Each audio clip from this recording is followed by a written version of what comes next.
Practical English Podcast. Hey there, English learners. Welcome back to Practical English Podcast. I'm Kevin, and today I'm here with Sarah to tackle one of the most challenging aspects of learning English. That's right. Hi everyone, I'm Sarah. Today we're diving deep into listening practice, specifically how to understand native speed conversations. This is probably the number one struggle I hear from our listeners. Absolutely, Sarah. You know, I was just thinking about this the other day. Students spend years learning English grammar and vocabulary, they can read English perfectly, but then they hear two native speakers talking naturally and suddenly feel lost. Oh, I completely relate to that. Even when I was learning French, I remember feeling so frustrated. I could understand my teacher perfectly, but then I'd watch a French movie or overhear French people chatting in a cafe, and it was like they were speaking a completely different language. Exactly. And that's because there's a huge difference between classroom English and real-world English. Today, we're going to bridge that gap.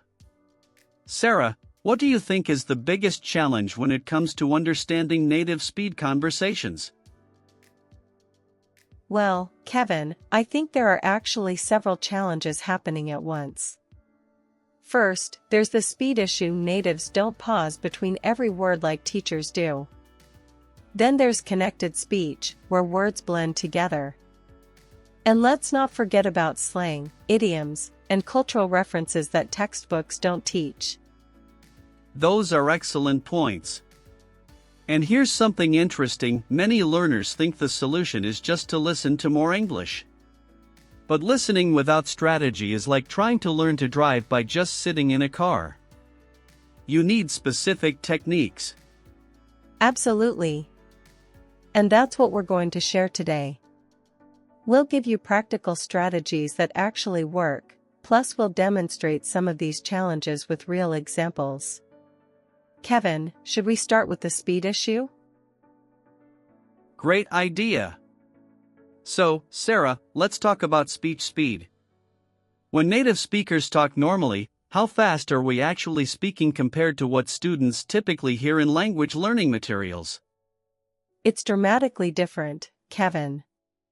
Most English learning materials are spoken at about 140 to 160 words per minute. But native speakers in casual conversation? We're talking 180 to 220 words per minute, sometimes even faster. Wow, so that's like 30 to 40% faster than what students are used to. No wonder it feels overwhelming. But here's the thing: the solution isn't to immediately jump into the deep end. Sarah, what's your approach for gradually building up listening speed? I always recommend what I call the speed ladder approach. Start with content that's slightly faster than your comfort zone, master that level, then move up gradually. For example, if you're comfortable with teaching podcasts, try interview-style podcasts next, then casual conversations, then movies and TV shows. That's brilliant! And speaking of content types, let's talk about the different levels of difficulty. Sarah, how would you rank different types of English content from easiest to most challenging for listening practice? Great question. I'd say it goes like this. First, news broadcasts. They use clear pronunciation and formal vocabulary. Then educational content like TED Talks. After that, interview shows where people speak more naturally. Then casual conversations between friends. And finally, the most challenging would be comedy shows and movies with lots of slang and cultural humor. Perfect breakdown. Now, let's address one of the biggest culprits in listening confusion: connected speech. Sarah, can you explain what this is for our listeners? Absolutely. Connected speech is when words blend together in natural speech. For example, instead of saying "what are you doing?" clearly with pauses between each word, natives say "whatcha doing?" or "what are you doing?" The words connect and some sounds even disappear. Yes. And this happens constantly in natural English. Let me give you another example. I'm going to becomes I'm gonna or even imna. Did you becomes did ya. Want to becomes wanna. Sarah, how can listeners train their ears to catch these connected forms? The key is exposure and repetition, Kevin. I recommend finding content with subtitles, watch with subtitles on, then watch the same content with subtitles off. Your brain starts to connect the written form with the spoken form.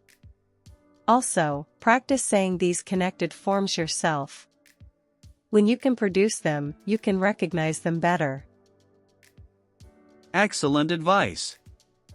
Now, Sarah, let's talk about another major challenge, dealing with accents and regional differences.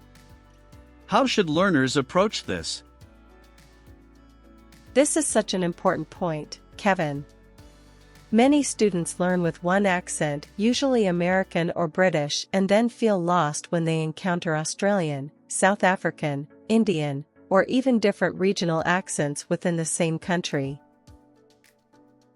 Right. And the reality is that English is a global language now. You might work with colleagues from different English-speaking countries, or even non-native speakers who have their own accent when speaking English. Exactly. My advice is to gradually expose yourself to different accents. Start with the accent you're most familiar with, then slowly introduce others. YouTube is fantastic for this. You can find speakers from virtually every English-speaking region. And here's something interesting, Sarah, sometimes non-native speakers are actually easier to understand than native speakers because they speak more carefully and use simpler vocabulary. That's so true. And there's no shame in that. Communication is the goal, not sounding exactly like a native speaker. But since we're talking about understanding natives, let's address background noise and multiple speakers. Kevin, this is where many learners really struggle. Oh, absolutely. In real life, conversations don't happen in perfect silence with one person speaking at a time. There's background music, people talking over each other, interruptions, side conversations. Sarah, how can learners prepare for this chaos? Practice with realistic audio environments. Instead of always using headphones in a quiet room, try listening to English podcasts while walking in a busy area, or with some background noise.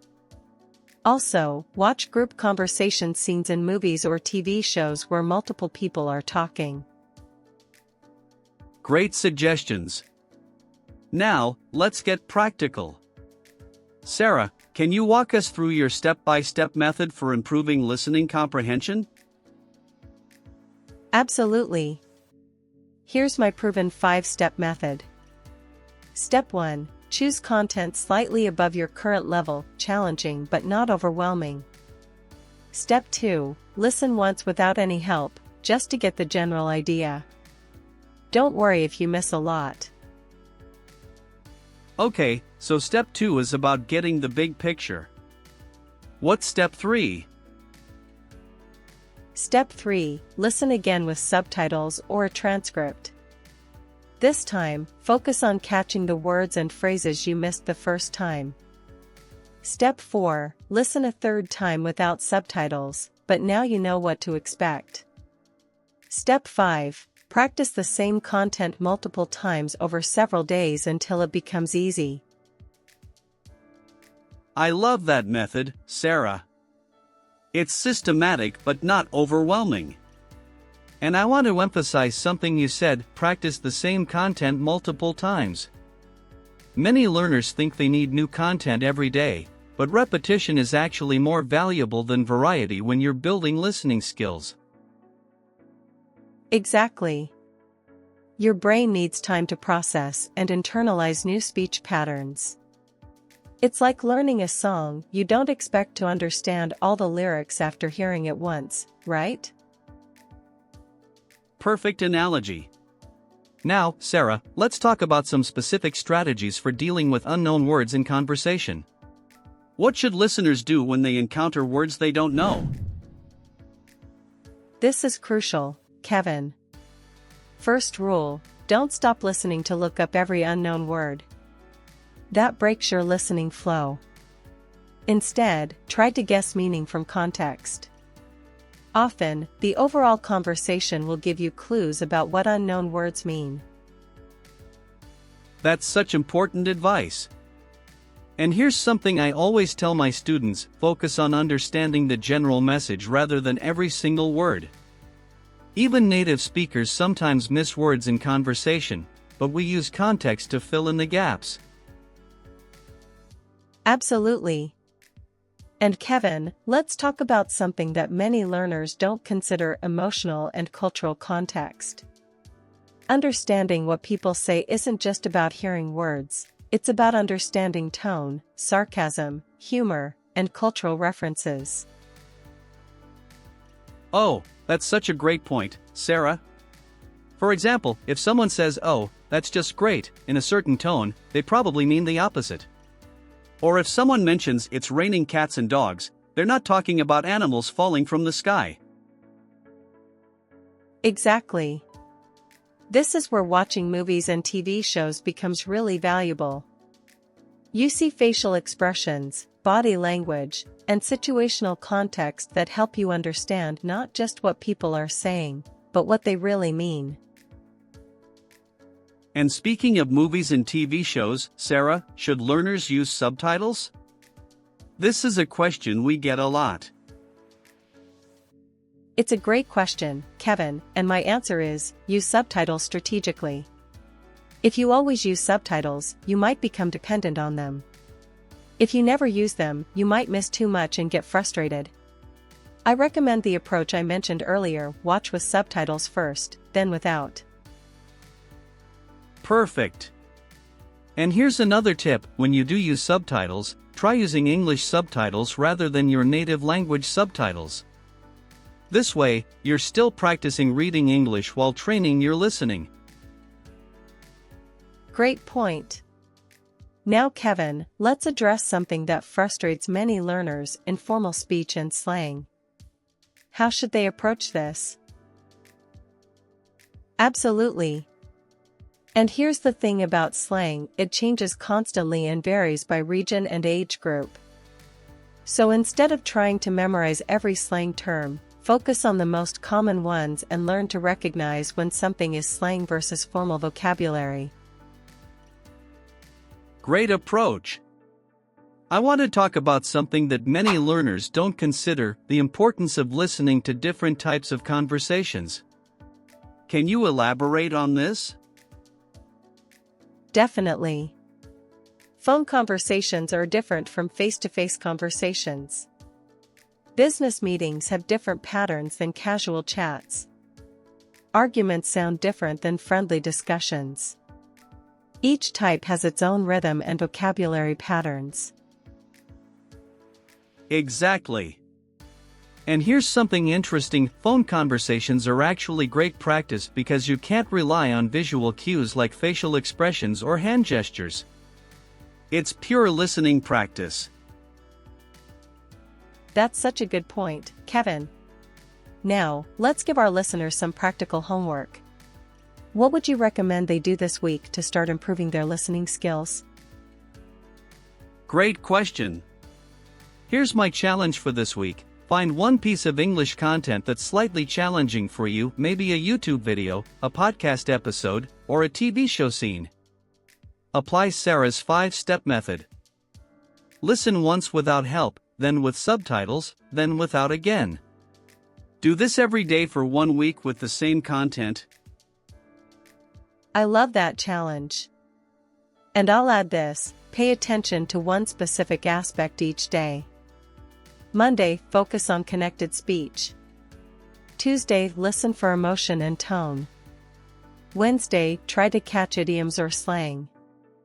Thursday, focus on different speakers' accents. Friday, listen for the overall conversation flow. Brilliant addition, Sarah. That gives learners a specific focus each day instead of trying to catch everything at once. And Kevin, let's talk about one more crucial aspect: patience with yourself. How long should learners expect this process to take? Such an important question, Sarah. I always tell students that listening is typically the last skill to fully develop. You might feel comfortable reading and even speaking before you feel confident with listening. And that's completely normal. Exactly. And progress isn't always linear. Some days you'll feel like you understand everything, other days you'll feel like you've forgotten how to listen to English. That's part of the learning process. Absolutely. And here's something encouraging: once your listening skills reach a certain level, they improve rapidly. It's like compound interest, slow at first, then accelerating. Perfect analogy. Kevin, before we wrap up, let's give our listeners some specific resource recommendations. What are your top suggestions for listening practice? Great idea. For beginners, I recommend starting with news websites like BBC Learning English or VOA Learning English. They speak clearly and provide transcripts. For intermediate learners, try interview podcasts like This American Life or Fresh Air. Excellent choices. I'd add that for advanced learners, comedy podcasts and talk shows are fantastic because they use lots of natural speech patterns, interruptions, and cultural references. Conan O'Brien Needs a Friend is great for this. Perfect recommendation. And don't forget YouTube channels where people vlog about their daily lives. It's like eavesdropping on real conversations. Oh, that's brilliant. And Kevin, what about apps and tools to help with listening practice?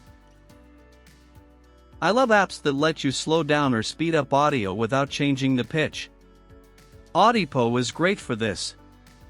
Also, apps like FluentU provide real-world videos with interactive subtitles. Excellent suggestions.